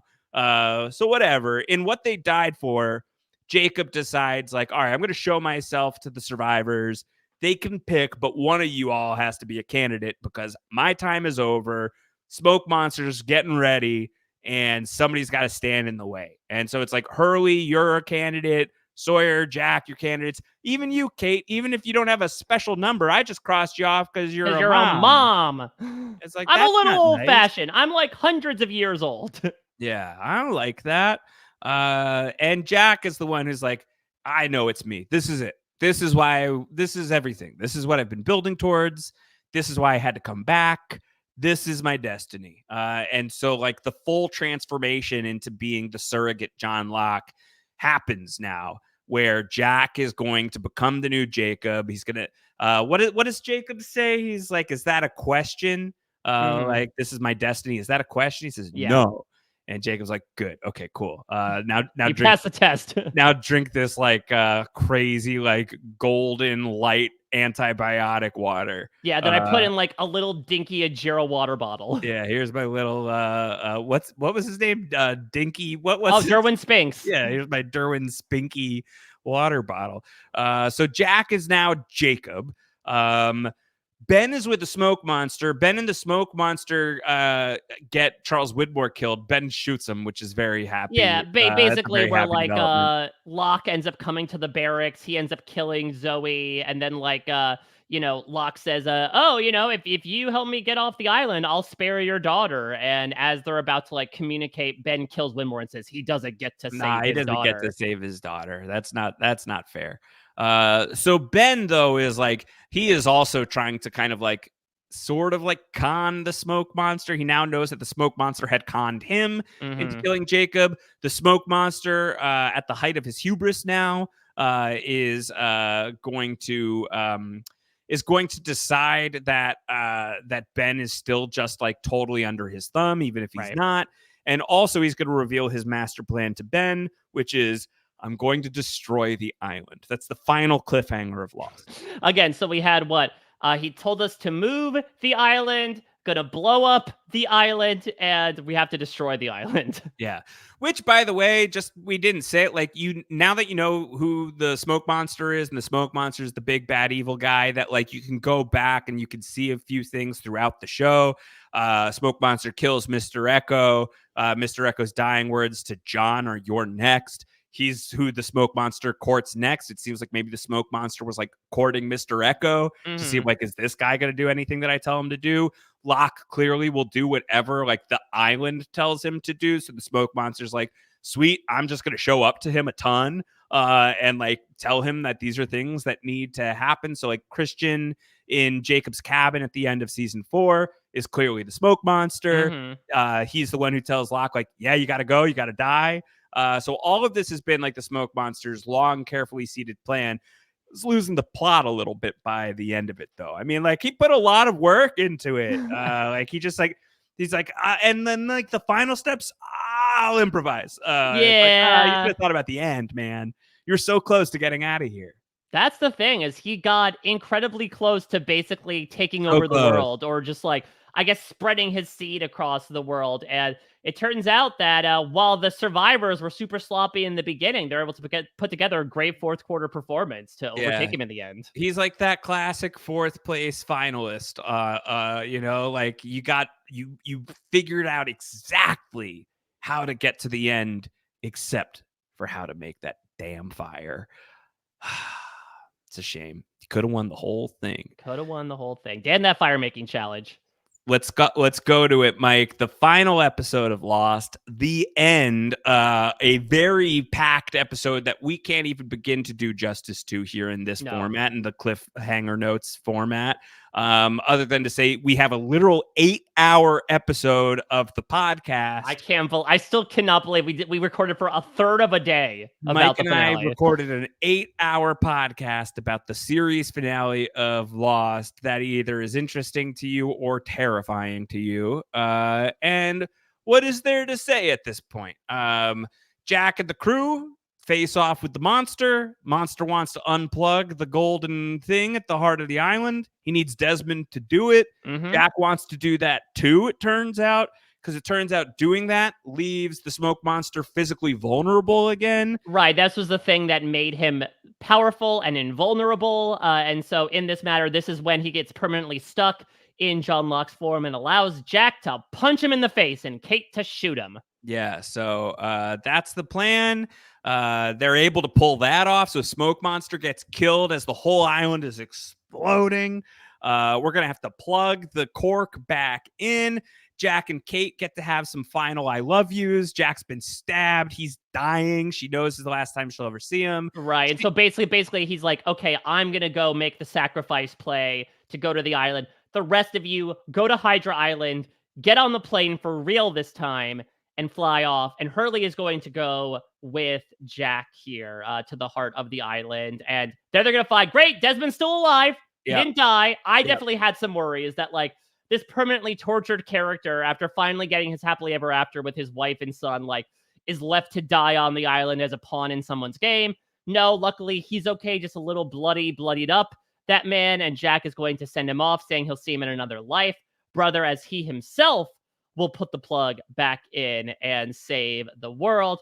Meanwhile, everybody else, which is Kate, which is Sawyer, which is Claire, which is Miles, which is Frank Lapidus, which is Kevin, which is Richard Alpert is going to get which is going to get onto the plane. And thanks to the miracle of duct tape and the flying skills of one Frank Lapidus, they're going to leave the island as it is crumbling around them. With Jack dying, he turns to Hurley and says, it has to be you. Yep. You are the one that has to be the next protector of the island. Hurley, through tears, trying to take this all in, that, like, A, his friend Jack is dying, and B, now this is immense amount of responsibility is on his shoulders, but he does accept it. So Jack passes off the mantle that was given to him the previous night, and Ben decides, listen, I wasn't bored on this island, but damn it, I'll spend the rest of my days here. I'll work for you, Hurley. I'll be your number 2. He becomes Hurley's Richard Alpert. And like The only thing that sucks about there's so much about the ending that I really love. One thing that sucks is that we get this pair just at the end, and it's like, man, I really would watch a whole ass other show where Hurley and Ben were running the island. Again, you get a little taste of that in The New Man in Charge, which you can Google it, you can find it online. But yeah, now Hurley's in charge. Jack replugs the thing. Jack dies, his eyes close as the very final image of the show, the same way that them opening was the very first image of the whole show. Vincent is there, as we see in the picture, because we get a skosh of it here in the finale, but Rose and Bernard, we saw this in season 5, like after the flaming arrows, they kind of just effed off in the jungle and we're like, I'm not going to deal with any of your bullshit. We're just going to live here off of the land for the rest of our days, and it seems like they're doing so. Desmond's going to like crash with them for a brief portion of time, and Vincent's part of like their fun little household, but Vincent's gonna find him and lay down with him as he dies, much like, again, one of the first things Jack saw was Vincent, and one of the first things he sees is, or final things he sees, is the Ajira plane flying above him in the same bamboo forest that he woke up in 3 years ago. And much like we open on an eye, we close on an eye as Jack finally shuffles off that mortal coil. He has done his duty. He has returned to the island for a purpose, to save the world, and he dies. He did and then he winds up in the afterlife, so it's fine. Yeah, he winds up in the afterlife, and all the sideways stuff has like a lot of really sweet like awakenings for all these characters. Desmond, Hurley, through hijinks that you now have all seen, are able to put everybody back together. I don't think we need to go over all of them. Yeah, I mean, again, we have an honest to goodness 8-hour finale podcast that like, I can't do this again. the most controversial one, I should say, a couple of highlights, I would say. So Saeed wakes up in that they stage a mugging of Shannon. Yeah, the mechanics of this are crazy. Yeah. And the mugger is also Boone. Yeah. That Boone has woken up off screen. Ian Somerhalder makes an appearance in the premiere and in the finale. Luckily, no wig this time, like when he appeared in further instructions. But like, he's in on the plan to like fake rob Shannon, and then Saeed just absolutely knocks the shit out of Boone. Yeah. And then as soon as he like locks eyes with Shannon, he wakes up and she wakes up, which was very controversial at the time, because I think the whole like Saeed Nadia journey, which unfortunately came to an unceremonious end in season 5, now that's sort of been pushed aside in lieu of an end game of Saeed and Shannon. Some much sweeter circumstances at the Drive Shaft versus Daniel Widmore fundraiser for Marvin Candle's museum. We don't have time to get into that, but it's a really weird mashup. Claire goes into labor, and Kate, experiencing her going into labor, is going to wake her up. It's going to wake Charlie up, and then Claire is going to wake up herself in seeing Aaron. The scan of Ji Yeon is going to wake up Jin and Sun. Juliet and Sawyer are both at the hospital, and they're going to touch hands over an Apollo bar in a vending machine, and that's going to wake them up. Everyone is waking up except for Jack Shepherd. Yeah, he's having a hard time, but then he gets to see his daddy, and his daddy says, "You did a good job. You know, you did a good job, kiddo." It's very sweet. It's an incredible. I mean, yeah, again, part of that 8-hour entire Exodus is like me openly weeping, listening to that scene. Yeah, because it's a really big build between those two characters, and like, you know, Jack. If this entire purpose of this purgatory is to like find reconciliation with a sense of self, he finally got to do that with his father, who he never got that punctuation at the end of the sentence with, right? The last thing that happened with the two of them is Christian felt like Jack betrayed him and caused him to get disbarred. And so he went all the way off to Australia and then died. And so this is an opportunity for not only the two of them to connect, for Christian to affirm to his son, like, no, I do love you, and you did do a good job, no matter how much you felt like you were lingering in my shadow. And also, here's everything you need to know about what the hell was going on in this universe. Yeah, by the way, here's the lore. Here's the lore. Like, you were real. All those people were real. Yeah. I mean, the whole show was real. It's a beautiful thing where Jack asks Christian, like, "Dad, what are you doing here?" And then Christian just goes, "How are you here?" Yeah. And then it's this beautiful wash over Matthew Fox's face, who really puts in like an incredible performance in season 6, arguably one of Jack's best overall, as like he slowly realizes that he's dead, They're all dead. They have not been dead the whole time, but at the various points in their lives where they do die, they moved on to this afterlife where they have been strewn about to the winds. And now it is time for them all to gather in one place in a church. And once they're all there, they'll be able to go. Moving on, as Christian Shepherd put it. Yeah. And that's how Lost ends, with all of the characters in this afterlife moving on to whatever's next. And here we are 20 years after the premiere of Lost, Mike, and we have not been able to take the advice. So we have we just don't know how to let things go. We have had to spend all of this time talking about Lost, a full series of individual episodic recaps in spoilerific detail. Now these season recaps in spoiler-free detail, except for the season. So we've really done it, Mike. We've talked about Lost, probably not as much as we can, but as much as we will for right now, unless Chappelle finishes the show and wants to talk to us, in which case, of course, we will come back with that kind of Lost dissertation. But that's the show. That's the show that I love so much. That's the show Mike loves so much.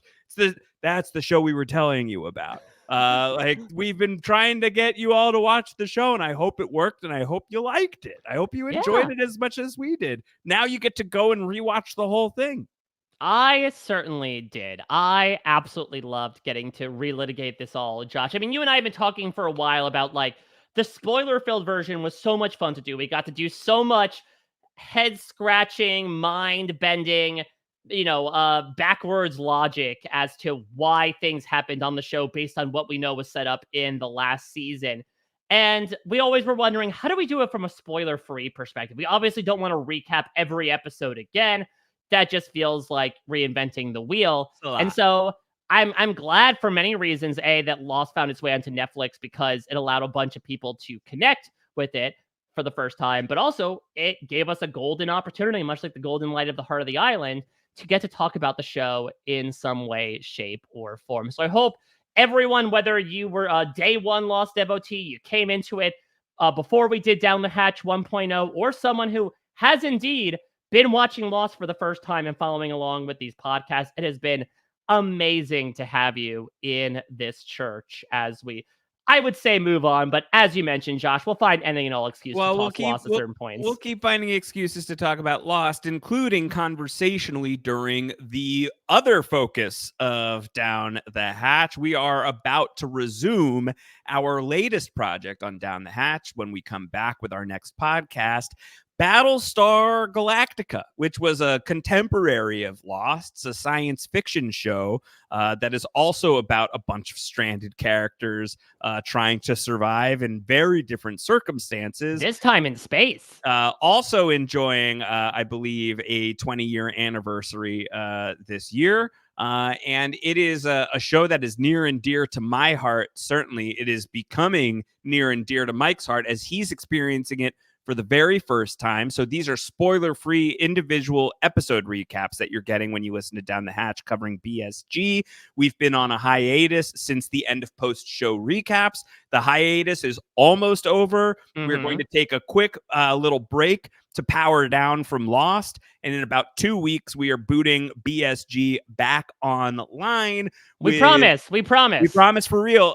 When we come back, we're going to do a catch-up episode because we need to reorient ourselves. We want to include everybody else who is going to be joining us for the ride for the very first time. And then after that, we start in with episodic recaps again, beginning with the season 3 premiere. So your assignment, should you choose to accept it, is you've got, I guess, about like 2 to 3 weeks to catch up on Battlestar Galactica, the miniseries, Battlestar Galactica Season 1, and Battlestar Galactica Season 2. Can you do that in 3 weeks? Well, if you just watched one season of Lost a week for the last 6-ish weeks, I believe in you. It's marathon trading. The BSG miniseries is basically the length of 4 regular episodes. It is 13 episodes in season 1 and 20 episodes in season 2. You'll be fine. You could do this. We believe in you. We could do it. Absolutely. We're, unlike a lot of the parents in Lost, we are encouraging you right now. You're able to do it. You can do it. If you didn't and you just want a little bit of a catcher up, in a couple weeks' time, we'll come back, jog your memories, or talk to you for the first time as to setting up what the fleet is, who the Cylons are, all the major players, and especially a lot of the game-changing stuff that happened in the season 2 finale. Yes. That is sure to kick off what should be a very interesting season 3. Mike, I've been so excited to get back to BSG. There's so much that's about to happen, and I'm very, very, very pumped to get back to it. And I know a lot of people have been very patient and waiting for us to get back to it. The wait is almost over. We promise it will have been worth it. Make sure you're subscribed to Down the Hatch wherever you get your podcasts. Seek us out. We also would love to hear from you. You can write in Down the Hatch, RHAP, at gmail.com. That's Down the Hatch, RHAP, at gmail.com. Tune in to WeKnowScriptedTV.com to subscribe to the greater feed. You get TV for real, Mike and Sasha's podcast talking to reality stars about all sorts of TV shows. You get the weekend program. That's myself and Antonio Mazzaro doing strange TV shenanigans every single weekend. The Tastemakers with Grace and Taryn. They're telling you what's worth watching, what to skip on TV, and so many more individual recaps of certain shows. Mike and Grace right now covering The Penguin, for instance. Yeah, and hey, Lost Connection. Nestor Carbonell once upon a time played a mayor of Gotham City. That's right. The setting of The Penguin. Very worth pointing out. So all sorts of stuff that you can get into over here. WeKnowScriptedTV.com. Subscribe to the main feed. We'll be back after a quick break to recover our vocal cords. When we return on Down the Hatch in a couple of weeks, we're back to the stars.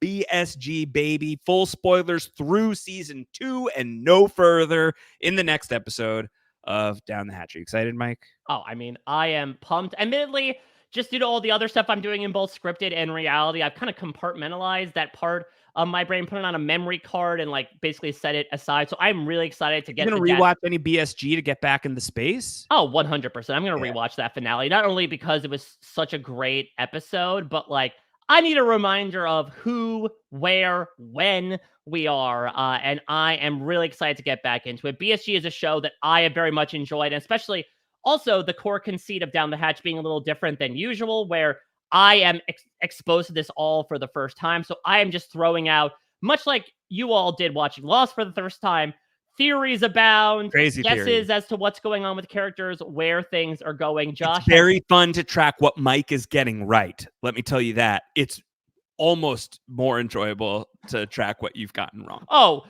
listen, here's the thing. We try to make for entertaining podcasting, so I am more than happy to take swings at each and every piss. Mike, there is still one thing that you have not yet pieced together or figured out that kills me. Okay, a little bit of a teaser. And it's like, it's not even like a it's not even like a big secret, or it's like, it's something that you should definitely know already. And it's so fun to me. And the moment that you figure out what it is going to be incredible podcasting. So great moment coming up, and it's coming. It's coming. It's okay, coming I'm soon, excited. Yeah, this is I'm the equivalent of Jack Shepard being like, I don't have a half sister. What is everybody talking about? It's so good. I've been just like, I'm waiting. I've been very patiently waiting for this. So I'm like the listeners who've been patiently waiting for BSG to come back. I've been patiently waiting for you to hit certain BSG reveals and moments, including one reveal that is absolutely not a reveal, and you should just know already. And I'm so excited about it. Very, very pumped. It's a reveal to me. BSG coming to DTH next when the podcast returns. Until then, everyone, take care. Bye.